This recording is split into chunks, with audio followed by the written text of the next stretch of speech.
Hello guys, welcome to the Crouch Ranch. We just want to fill you in on what we are doing here for our winter garden project, which is mostly Mike's project because I do the animals, he does the gardening. Yeah, so last year I actually tried to grow some vegetables in the winter time, and what's interesting about the region that we're in, generally speaking, in this county, you can grow leafy crops throughout the winter, but where we are actually on the Santa Maria Creek, there's kind of a little microclimate. There's a kind of a low spot in here, and we get much harder freezes than just a quarter mile up on the main road. In fact, we're not able to grow like king palm trees here, where the yard a quarter miles up the road from us has king palm trees.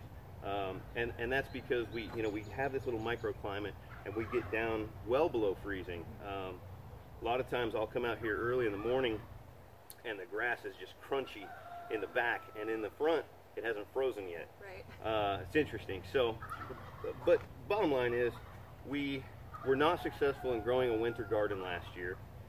So we decided to try some things this year that might make it a little more successful. Now, we did last year grow garlic. Some of you, well, 2 million of you have seen that video so far. We actually did the garlic last year right here where these two beds are in the ground. And this year I'm trying something a little different. I'm doing everything in raised boxes, and we'll kind of show you what we have going right now and how it's doing. So we have a couple different kinds of garlic going on here in these 3 beds here. We've got elephant garlic over there, and this is the Spanish Roja here. There we go, Spanish Roja right here.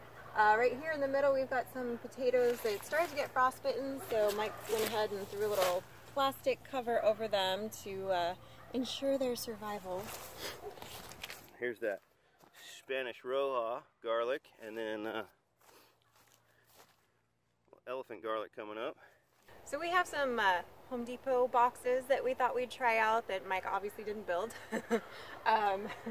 So we have some chard and some spinach, some yummy leafy goodies in here that we also have the plastic roll down for, just to ensure their survival again when it's going to be frosty out. Right here I've got some kale that actually I'm just doing a little experiment in this box to see if these varieties will make it through the winter without being covered.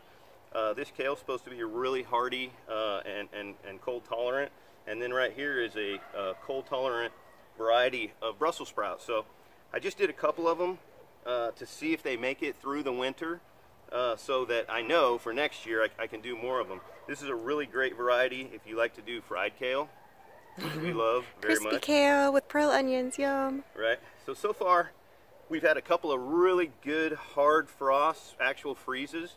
And these have, they're growing slow, but they're doing fine. So we'll see if they make it all the way through the winter now. Come over here and let me show you what we got going on inside these low tunnels. That sounds high tech. Right? So I've got a little leftover romaine here and some spinach that I just dumped in here. But this tunnel is primarily all about...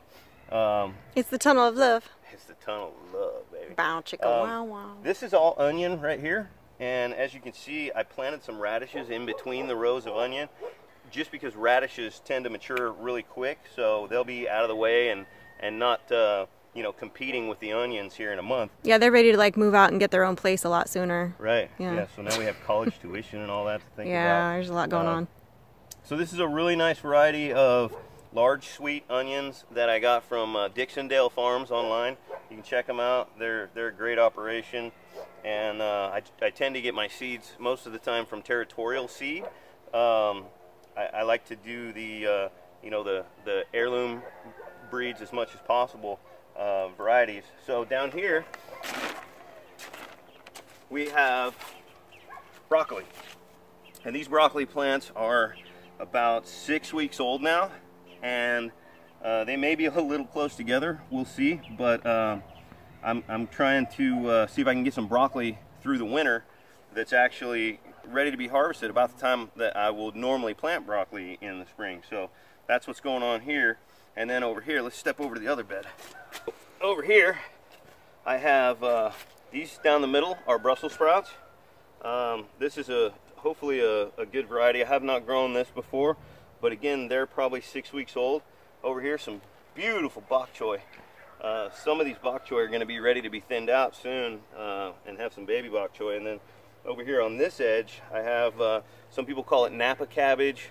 Some people call it Chinese cabbage. It's one of our favorite cabbages. We make a lot of salads with it, so that's what we have going on over here.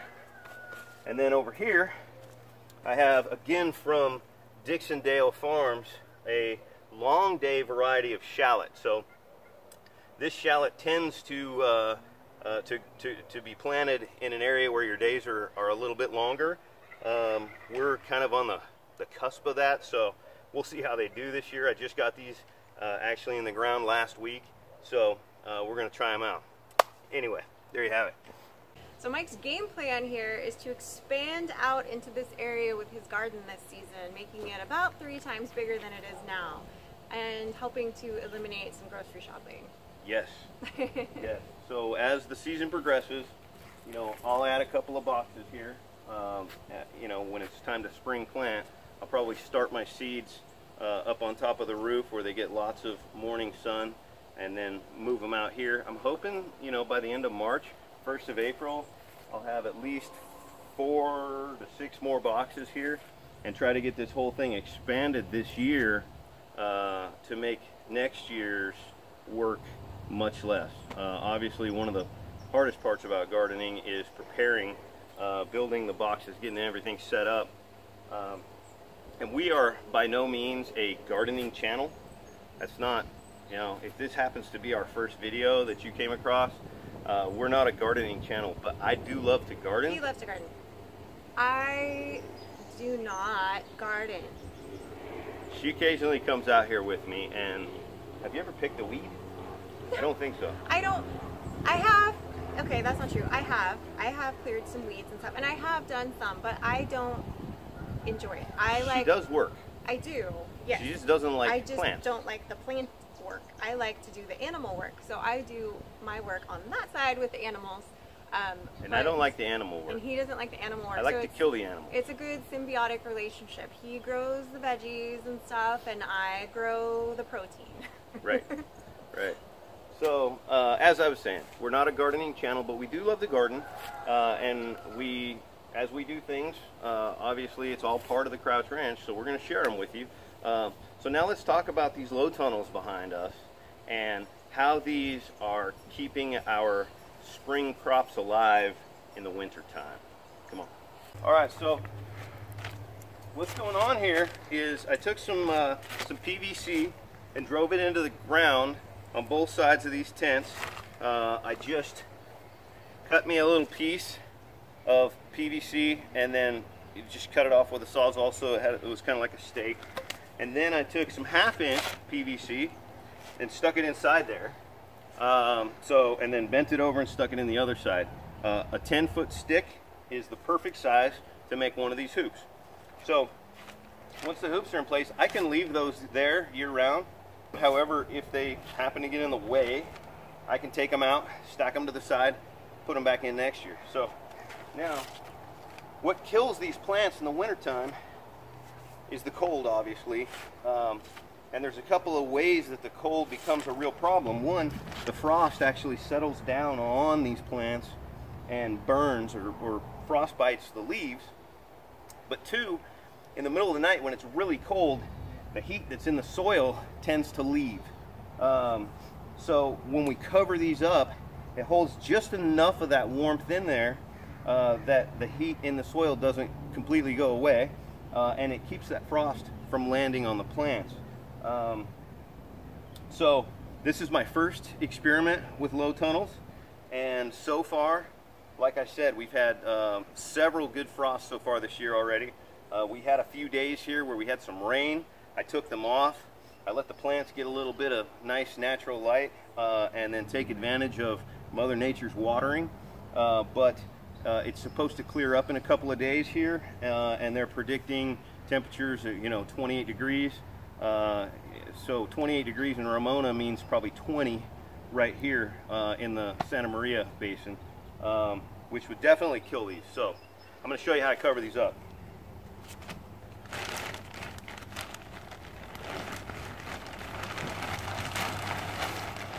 That's right, bend over nice and slow there. Do that manual labor. What's that? Ha, never mind. You'll hear it later during the editing process.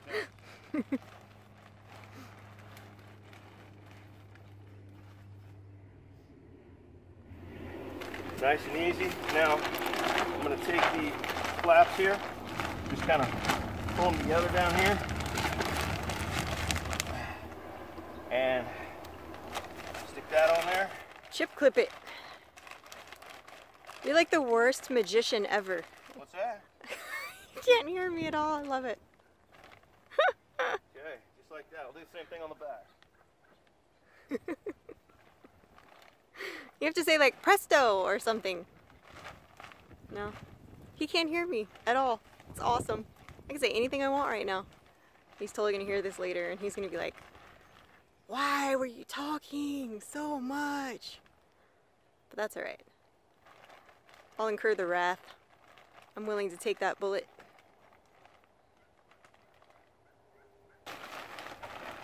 Second verse. Same as the first. Same as the first. Got a little muddy. Well, that's what happens.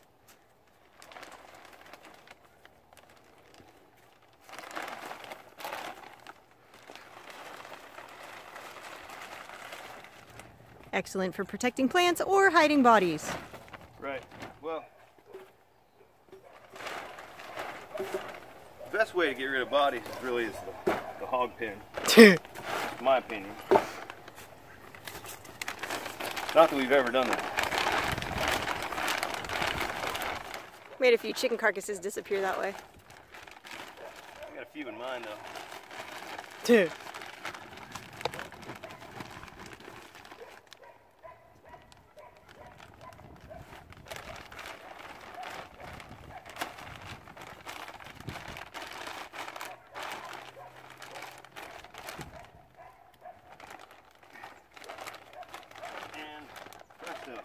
Oh, you did hear me earlier. Just like that. And then over here I've got a kind of a makeshift thing that I put together for these guys. Just kind of laid down like that. So we'll keep an eye on this as the winter progresses and see how well these low tunnels do at keeping things alive. And thanks for joining us. Thanks for checking out our winter garden, and we hope you enjoyed. Don't forget to click like and subscribe to the channel so you can see all the other goodies we have in store. And that's it. That's all I got. Peace out. Peace out, yo. Ooh, there's a storm coming. It is. Yeah, we came out here to film during our short window of, but it's a coming. Yeah. Oh, there was Winter a lot is of rain a-comin'. yesterday. Yeah. And we're supposed to get a lot more today, and then tomorrow it's going to be really cold.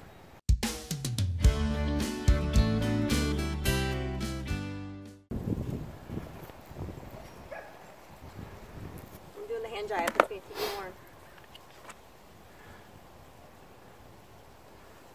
Nope. Just kidding. Might have to make a fire. Might have to. Inside in the fireplace. Because it's going to rain outside. And if you do it inside, you should do it in the fireplace. Or else. Well, living room bonfires don't generally end well. Right. Unless you really hit your coffee table. So, alright. Monkey underpants. Okay. Monkey Monkey underpants. Okay. What? Say bye-bye. Bye-bye.